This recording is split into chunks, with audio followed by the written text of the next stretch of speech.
Lawrence Bishnoi ने एक ऐसा सच बताया जिसे सुनकर आईबी के अधिकारी हिल गए। वो सच बहुत बड़ा है। मूसेवाला को जिस हथियार से मारा वो सिर्फ दुनिया के एक देश के पास है। AK-47 तो कुछ भी नहीं है। ऐसा हथियार सेना और पुलिस के पास नहीं, अमेरिका ने देखा तक नहीं, फिर गैंग के पास कैसे पहुंचा?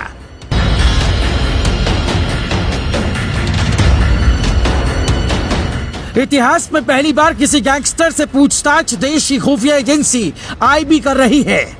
आईबी के अधिकारियों को जरा भी इल्म नहीं था कि वो खाली पेपर जो लिखने वाले हैं वो सबसे बड़ा सुराग है। वो ऐसा राज है जिससे रॉ से लेकर देश की हर सुरक्षा और खुफिया एजेंसी को मिलकर ऑपरेशन पंजाब चलाना होगा।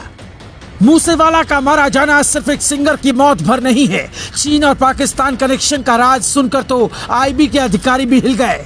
हम आपको पूरी कहानी समझाएं उससे पहले सुनिए लॉरेंस बिश्नोई ने आईबी और दिल्ली पुलिस के बड़े बड़े अधिकारियों को ऐसा क्या बता दिया कि जांच टीम बढ़ा दी गई।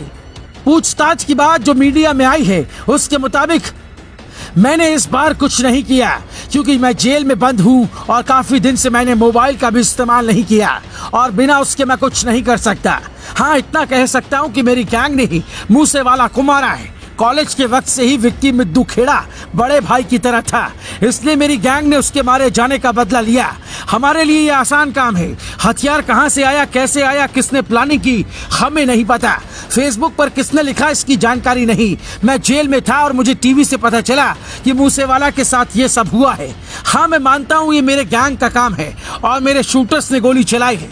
पुलिस अधिकारियों ने बार बार लॉरेंस बिश्नोई से सवाल किया, हथियार कहाँ से आया? तो लॉरेंस बिश्नोई ने कहा कि इसका कोई जवाब मेरे पास नहीं है। मैं जेल में बंद हूँ, मेरे पास फोन नहीं है। फिर मैं कैसे बता सकता हूँ कि जो हथियार किसी पास नहीं है वो मेरे गैंग के पास कहाँ से आया? आईबी के अधिकारी बार बार पाकिस्तान कनेक्शन पर सवाल कर रहे थे।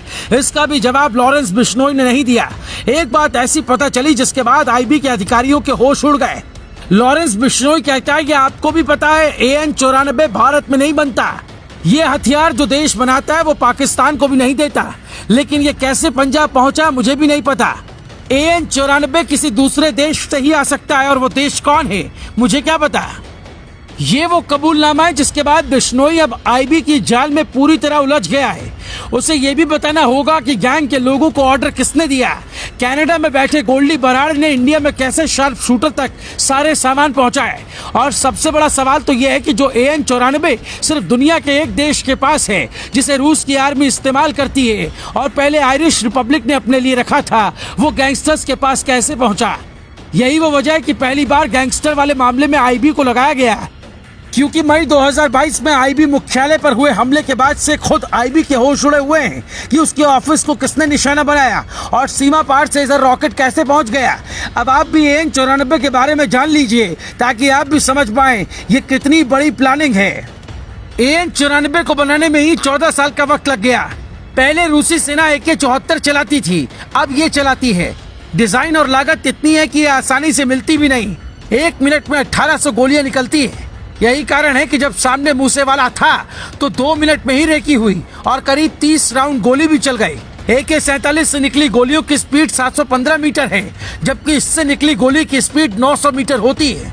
करीब 4 किलो वजनी इस राइफल से हमले के बाद बचना मुश्किल है मूसेवाला पर, इसीलिए इससे हमला हुआ। ये पूरी तरह से ऑटोमेटेड है। ऐसे ऑटोमेटेड हथियारों को गैंगस्टर या आतंकियों तक पहुंचना बड़ी चुनौती है। पंजाब में कई ऐसे गैंग हैं जो सीमा पार से अवैध चीजों की तस्करी करते हैं, खालिस्तानियों का साथ देते हैं। चीन से पहले ये सब पाकिस्तान पहुंचता है, फिर पाकिस्तान से ड्रोन के रास्ते पंजाब के खेतों में गिरा देते हैं। पंजाब में एक्टिव गैंग इसे फिर अपने अपने ठिकानों पर पहुंचाते हैं और फिर वहीं से शार्प शूटर को मिलता है। BSF इस पर लगाम लगाने के लिए स्कीम चला रही है। जो ड्रोन की जानकारी देगा उसे 1 लाख इनाम मिलेगा। इतनी सख्ती के बावजूद भी धड़ल्ले से गैंगस्टर अपना राज चला रहे हैं। मूसेवाला के मारे जाने के बाद से Bambiha gang, Tillu Tajpuriya gang, Bhupurana gang और नीरज भवाना गैंग बदले की बात कह रहे हैं। भूपुराणा गैंग ने तो मूसेवाला को मारने वाले का पता बताने पर 5 लाख रुपए इनाम का भी ऐलान कर दिया। इसलिए पंजाब पुलिस को बड़े गैंग वॉर का डर सता रहा है। Bureau report.